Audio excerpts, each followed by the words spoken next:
ఓం శ్రీ పరమాత్మనే నమః. అథ షష్ఠోऽధ్యాయః. ఆత్మసంయమయోగః.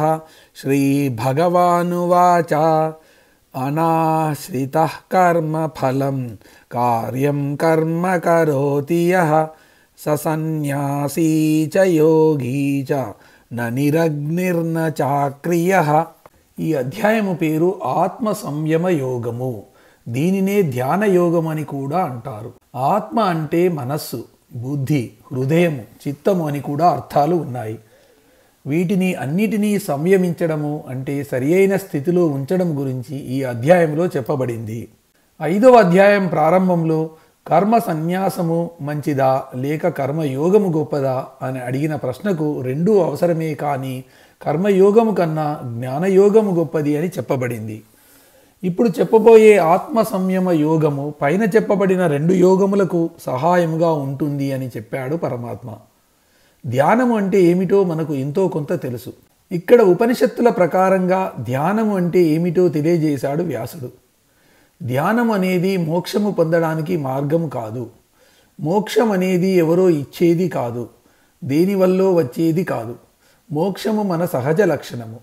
మనం రకరకాల కర్మలు చేస్తూ ఫలితాలను అనుభవిస్తూ బంధనాలు కలిగించుకుంటూ ఆ మోక్ష ద్వారాన్ని మనకు మనమే మూసివేసుకున్నాము. ధ్యానం కూడా ఒక కర్మ కాబట్టి దాని వలన కూడా ఏదో ఒక ఫలితం వస్తుంది. అది కూడా బంధనము కలిగిస్తుంది.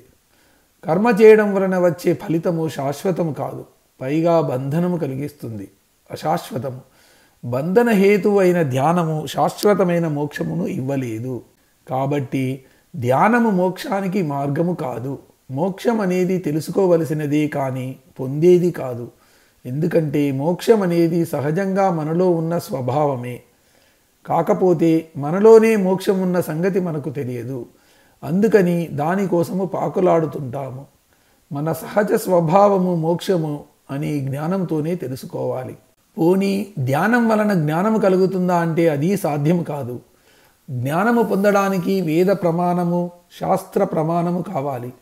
వేదములను శాస్త్రములను చదివి అర్థం చేసుకోవడం ద్వారా జ్ఞానము వస్తుంది, కానీ ధ్యానం వలన కాదు. మరి ధ్యానం వలన ఏదో ఒక ప్రయోజనం ఉండాలి కదా. అదేమిటంటే ధ్యానము మన మనస్సు ఆధ్యాత్మిక చింతన కొరకు సిద్ధం చేస్తుంది, సమాయత్తం చేస్తుంది. ఎలాగైతే రైతు పంటలు పండించడానికి ముందు నేలను దున్ని సిద్ధం చేస్తాడో అలాగా. కేవలం నేలను దున్నడంతోనే పంటలు పండవు. విత్తనాలు వేయాలి, కలుపు తీయాలి, నీరు పెట్టాలి, చీడపీడల నుండి కాపాడాలి, ఇలా ఎన్నో చేయాలి. ఇదే మాదిరి మనము వేదములను శాస్త్రములను గురుముఖత అధ్యయనము చేయడానికి ముందు ధ్యానము మనసును సమాయత్తపరుస్తుంది. కాబట్టి ధ్యానము మనకు ఏకాగ్రతను కలిగిస్తుంది. ఏకాగ్రత కొరకు ఒక దేవతామూర్తిని ఎదురుగా పెట్టుకొని ధ్యానం చేయడం మంచిది. ఆ ప్రకారంగా ధ్యానం చేస్తూ ఏకాగ్రతను, దైవం మీద భక్తిని పెంపొందించుకోవాలి.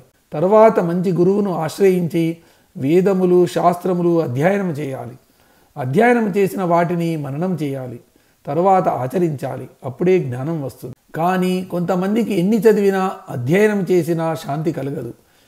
ఏదో అశాంతితో బాధపడుతుంటారు. అలాంటి వారి మనసులో ఏదో విపరీతమైన భావన లేక వ్యతిరేక భావన ఉంది అని అర్థము. ఈ విపరీత భావన మనలో ఉన్న అలవాట్ల వలన కలుగుతుంటుంది.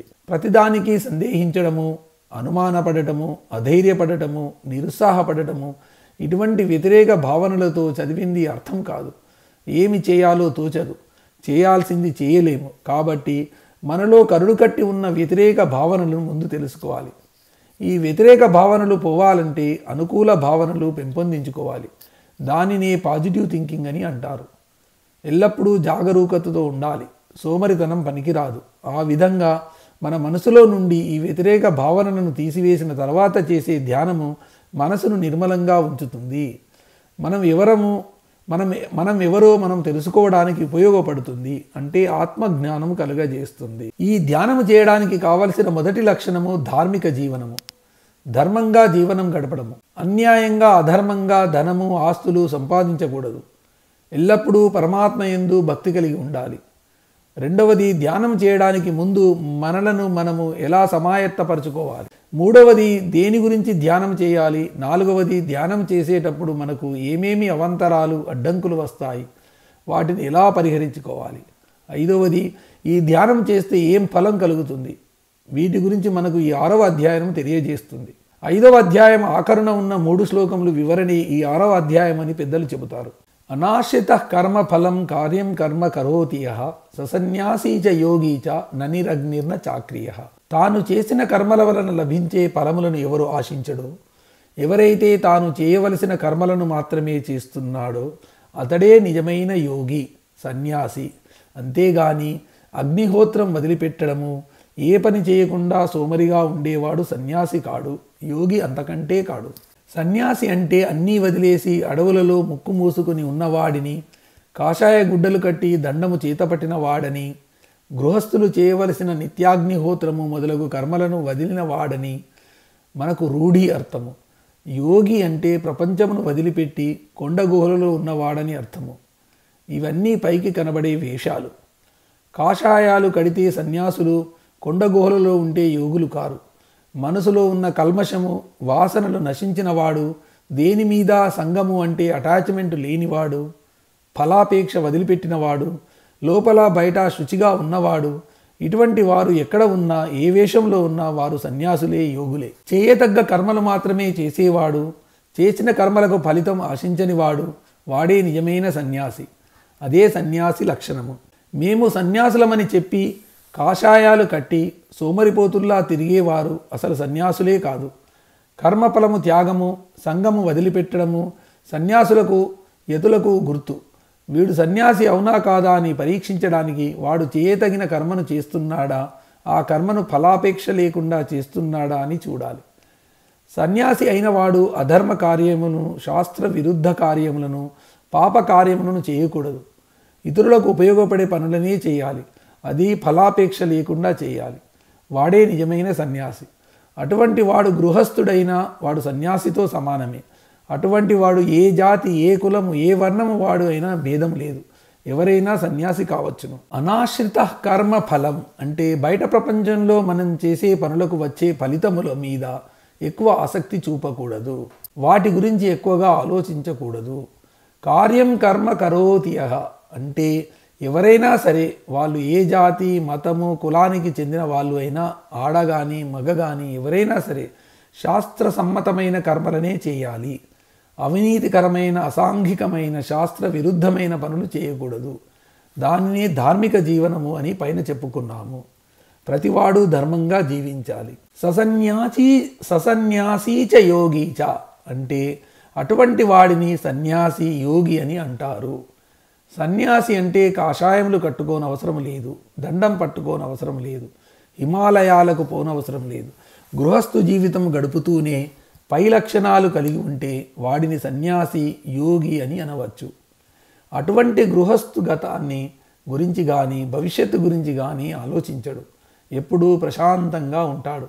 సన్యాసికి, యోగికి ఎటువంటి మనశ్శాంతి దొరుకుతుందో అదే మనశ్శాంతి గృహస్థుకు దొరుకుతుంది.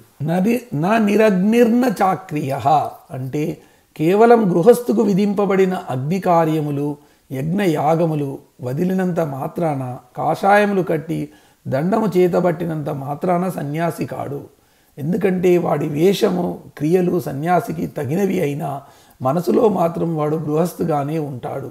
అటువంటి వాడిని మిథ్యాచారః అని ఇంతకు ముందే చెప్పారు. యం సన్యాసమితి ప్రాహుః యోగం తం విద్ధి పాండవ నహ్య సన్యస్త సంకల్పః యోగీ భవతి కశ్చన. దేనిని అయితే సన్యాసమని పెద్దలు చెబుతారో ఓ అర్జున, దానినే యోగము అని తెలుసుకో. ఎందుకంటే తనలోని సంకల్పములను, వాటి ద్వారా పుట్టే కోరికలను సన్యసించిన వాడు అంటే వదిలిపెట్టని వాడు యోగి కాలేడు. ఇక్కడ పరమాత్మ సన్యాసికి, యోగికి భేదము లేదు అని చెబుతున్నాడు. సన్యాసమని దేనిని అంటారో దానినే యోగము అని కూడా అంటారు. కామ కోరికలు, వాటి కోసము సంకల్పములు చేసేవాడు యోగి కాలేడు. యోగి అయినవాడు ఆత్మ, శరీరము వీటి భేదము తెలుసుకుంటాడు. మనసును ఆత్మలో నిలుపుతాడు. ఆత్మానందాన్ని పొందుతాడు. ప్రాపంచిక విషయములు కావాలని, వాటిని పొందడానికి కోరికలు కోరుకోవాలని ఎటువంటి సంకల్పము చేయడు. ఏ పని చేసినా నేను చేస్తున్నాను అనే అహంకారంతో చేయడు. అన్ని కార్యములు పరమాత్మ పరంగానే చేస్తాడు. ఆ కర్మ ఫలమును పరమాత్మకే అర్పిస్తాడు.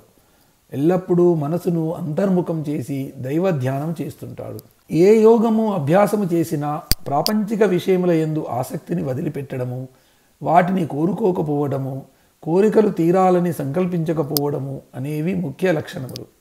బయట ప్రపంచంతో సంబంధం కలవాడు, నిత్యము ఏదో ఒక సంకల్పము చేసేవాడు, కోరికలు కోరుకునేవాడు యోగి కాడు. కాబట్టి సంకల్ప త్యాగమే యోగి యొక్క సన్యాసి యొక్క ముఖ్య లక్షణం.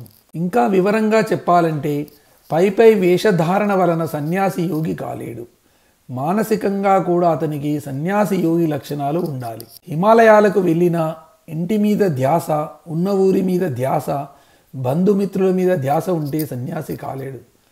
ఇంట్లో ఉండి కూడా నిర్మలమైన మనసుతో నిష్కామ కర్మలు చేసేవాడు, నిరంతరము పరమాత్మ యందే మనసును లగ్నం చేసిన వాడు నిజమైన సన్యాసి. ఆరు వృక్షోర్మునేర్యోగం కర్మ కారణముచ్యతే యోగారూఢస్య తస్యైవ శమః కారణముచ్యతే. యోగమును అభ్యాసము చేయదలిచిన మునికి కర్మలు చేయడం ఒక సాధనంగా ఉపయోగపడుతుంది. అలాగే యోగమును చక్కగా అభ్యసించిన తర్వాత, అంటే యోగారూఢుడు అయిన తర్వాత ఆ కర్మలను వదిలివేయడం కూడా ఒక ముఖ్యమైన సాధనము. మనం ఇంతకుముందే నేర్చుకున్నాము, జ్ఞానయోగము కానీ ధ్యానయోగము కానీ అభ్యాసము చేయడానికి ముందు నిష్కామ కర్మయోగము అవలంబించాలి. ధ్యానంలో మనసు కుదిరిన తర్వాత, కొంచెము జ్ఞానము అలవడిన తర్వాత ఆ కర్మ చేయడం కూడా వదిలిపెట్టాలి. దానినే శమము అంటారు. కాబట్టి ధ్యానయోగములోకి ప్రవేశించే ముందు మనసు శుద్ధి చేసుకోవాలి. దానికి ఉపయోగించే నిష్కామ కర్మ. ధ్యానములో నిలకడ కుదిరిన తర్వాత క్రమంగా కర్మలు చేయడం తగ్గించాలి. సాధారణంగా మానవులు ఏదో ఒకటి ఆచరిస్తుంటారు. కొంతమంది జీవితాంతం కర్మలే చేస్తుంటారు, అంతకు మించి పైకి పోరు. మరికొంతమంది మొదటి నుండి కర్మలను విడిచిపెట్టి తాము సన్యాసులమని చెప్పుకుంటూ ఉంటారు, ఏమీ చేయరు, సోమరులుగా ఉంటారు. ఈ రెండూ ఆచరణీయం కాదు. కాబట్టి ఎవరైనా సరే ముందు నిష్కామ కర్మలు చేయడంతో మొదలుపెట్టి, అందుకే ముందు గృహస్థాశ్రమము, తర్వాత వానప్రస్థము, ఆకరణ సన్యాసము అని నిర్ణయించారు. గృహస్థుగా ఉండి నిష్కామ కర్మలతో మొదలు పెట్టాలి. ఎందుకంటే నిష్కామ కర్మ చిత్తశుద్ధిని కలిగిస్తుంది, అతన్ని ధ్యానయోగము దాకా తీసుకుని వెళుతుంది, అక్కడ నిలిచిపోతుంది. ధ్యానంలో సాధకుడు శాంతిని పొందుతాడు, తర్వాత ఆ పై స్థితిని చేరుకుంటాడు, మనసును అంతర్ముఖం చేస్తాడు, మనసును ఆత్మలో నిలుపుతాడు.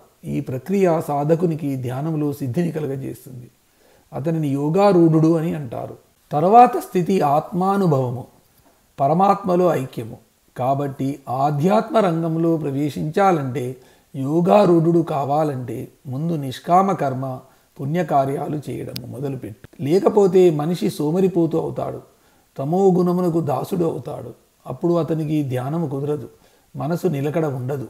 నిష్కామ కర్మల ద్వారా ధ్యానయోగం అభ్యసిస్తే క్రమక్రమంగా అతడు కర్మలను విడిచి ధ్యానములోనే ఎక్కువ కాలం గడుపుతాడు. కాబట్టి యోగి సన్యాసి కాదలిచిన వాడు నేరుగా కాషాయాలు కట్టి దండము పట్టుకొని నేను సన్యాసిని అని ప్రకటించుకోకుండా ముందు నిష్కామ కర్మ, పుణ్యకార్యములు, సత్సంగము, తరువాత ధ్యానము, తర్వాత కర్మత్యాగము చేయాలి.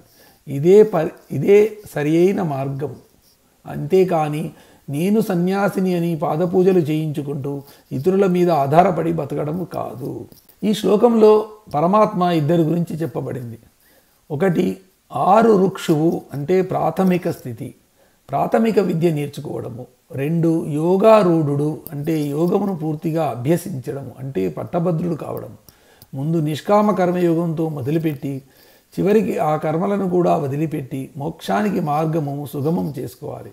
యోగారూఢుడు అంటే ఎవరో మనం యోగారూఢులము అయ్యామో లేదో ఎలా తెలిసేది అంటే, యోగారూఢుడు ఎలా ఉంటాడు, అతని లక్షణములు ఏమిటి, అతనిని ఎలా గుర్తించాలి అనే విషయాలు రాబోయే శ్లోకంలో వివరించబడ్డాయి.